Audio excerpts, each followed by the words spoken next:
Finnur, já, hvað taka bara hérna út fyrir smáran? Ekki fínt að komast hérna út í smá bara ferskt loft? Jú, klálega.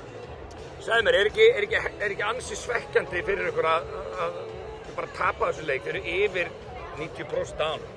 Jú, klálega, og við sem alltaf að kæmi áhuglega hjá kritíkunum en mest fút bara hvernig það gerðist, að mikið af sóknarfrákastum og mikið af mistökum í okkur og sama tíma við kannski ekki nógu sterkir söflinni hinum megin en sérstaklega þessar körfur eftir sóknarfrákast það eru fúlar.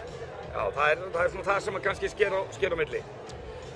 Já, við tókum náttúrulega sóknarfrákast hinum megin en við getum svona bara kýtt það sem við getum hefði viljað gera betur og ég held að fyrst og fremst það og svo svona bara ákveðin hluti varnarlega en grundvallarlega er bara hlaðið hæfileikum og bara frábæra Kane með fullt af frábærum körfum og Mortensen með hana stóra þrist í horninu og bara hrós líka á það, þeir fóru og gerðu nóg til að vinna meðan við ekki. Já, Kane er ekki dálítið erfitt að eiga við hann? Er þetta ekki? Já, frábær leikmaður.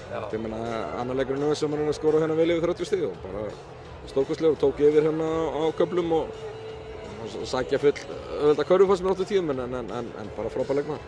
En fyrir ykkur að bara komast aftur yfir á fimmta, en hvað svona þurfum við að gera þá?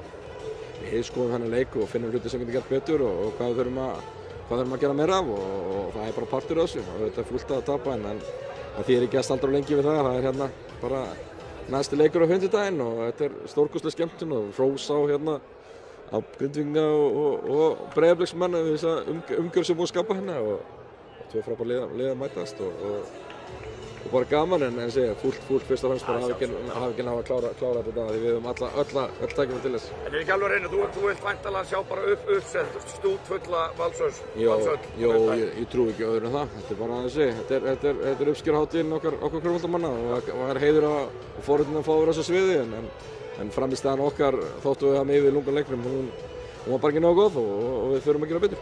Flott, takk.